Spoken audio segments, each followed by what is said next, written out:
Assalamualaikum warahmatullahi wabarakatuh. Perkenalkan, nama saya Agila Kuina Elisha dari Prodi PAI Fakultas Tarbiyah dan Keguruan Universitas Islam Negeri Maulana Malik Ibrahim Malang dengan NIM 240101110265. Dosen pengampu Muhammad Tulus, MPDI, Matkul Kewarganegaraan. Di sini saya akan menjelaskan tentang wawasan Nusantara. Yang pertama, latar belakang dulu. Di era modern ini terjadi perkembangan pesat di berbagai bidang, terutama teknologi kemajuan, teknologi informasi, dan teknologi komunikasi. Dan semua ini membawa perubahan signifikan dalam berbagai aspek kehidupan. Hal ini menuntut bangsa Indonesia untuk memiliki cara pandang yang mampu menjaga persatuan dan kesatuan bangsa di tengah perubahan global. Wawasan Nusantara ini menjadi penting sebagai panduan dalam menyikapi perkembangan tersebut. Cara pandang bahasa Indonesia terhadap diri dan lingkungannya ini mengacu pada 5 landasan utama, yaitu landasan ideal. Yang pertama, landasan ideal. Yang kedua, landasan konstitusional.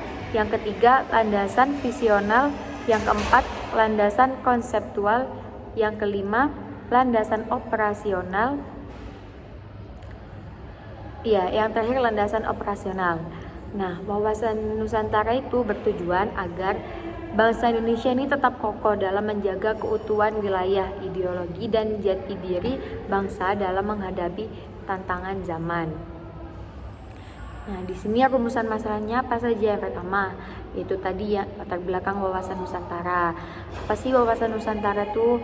Yang kedua, landasan wawasan Nusantara, unsur, arah pandang, kedudukan, fungsi, dan tujuan wawasan Nusantara. Dan yang terakhir, implementasi wawasan Nusantara. Nah, jadi secara singkat, wawasan Nusantara adalah cara pandang Indonesia terhadap diri dan lingkungannya sebagai satu kesatuan wilayah bangsa dan negara. Cara pandang bangsa Indonesia ini mengacu kepada landasan yang telah saya sebutkan tadi. Nah, apa saja landasannya? Unsur dasar wawasan Nusantara itu meliputi 3 hal, yaitu yang pertama, wadah. Yang kedua, isi wawasan Nusantara. Yang ketiga, tata laku wawasan Nusantara. Yang selanjutnya, arah pandang wawasan Nusantara. Di sini ada 2. Yang pertama, arah pandang ke dalam dan arah pandang keluar. Arah pandang ke dalam yaitu tujuannya adalah menjamin perwujudan kesatuan segenap aspek kehidupan nasional, baik aspek alamiah maupun aspek sosial. Yang kedua, arah pandang keluar, yang tujuannya adalah untuk menjamin kepentingan nasional dalam dunia yang serba berubah maupun kehidupan dalam negeri serta dalam melaksanakan ketertiban dunia berdasarkan kemerdekaan, perdamaian abadi dan keadilan sosial serta kerjasama dan sikap saling menghormati. Dan yang selanjutnya, kedudukan. Yang pertama, wawasan Nusantara itu sebagai wawasan nasional bangsa Indonesia merupakan ajaran yang diyakini kebenarannya oleh seluruh rakyat agar tidak terjadi penyesatan dan penyimpangan dalam upaya mencapai dan mewujudkan cita-cita dan tujuan nasional.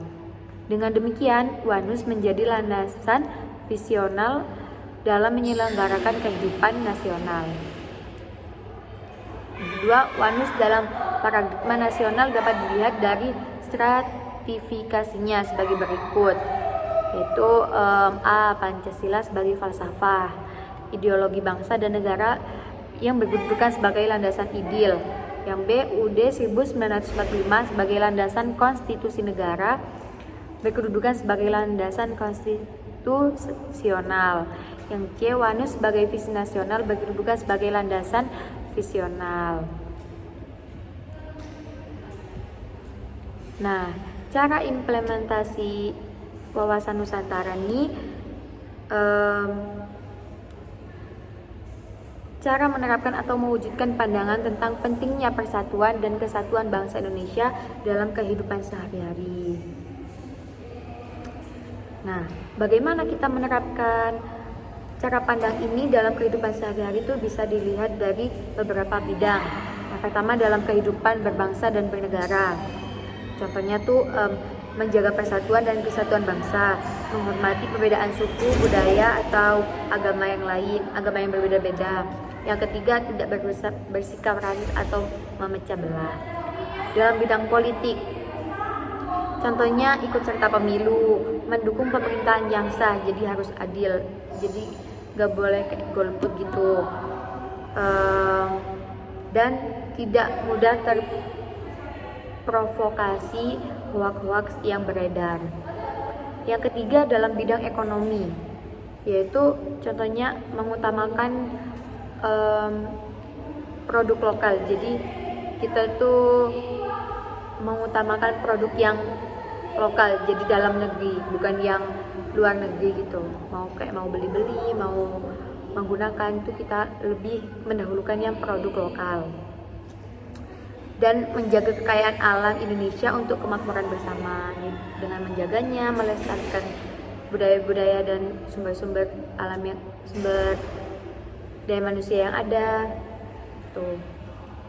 Dan yang keempat dalam bidang sosial budaya, yaitu contohnya melestarikan budaya daerah tanpa merendahkan budaya orang lain dan menjunjung nilai-nilai gotong royong dan toleransi. Yang kelima dalam bidang pertahanan dan keamanan, contohnya menjaga keamanan lingkungan. Nah, menjaga keamanan lingkungan tuh penting banget ya, apalagi kita nih buat generasi-generasi selanjutnya. Jadi kita harus memulai dengan mencontohkan kepada orang lain, yaitu agar kita itu bisa menerapkan atau mewujudkan pandangan tentang pentingnya kesatuan dan persatuan bangsa Indonesia tadi. Dan bisa juga dengan bela negara sesuai kemampuan, misalnya tuh jadi relawan atau aktif di kegiatan di kegiatan sosial tuh. Dan bisa juga mendukung TNI dan Polri dalam menjaga keutuhan wilayah Indonesia.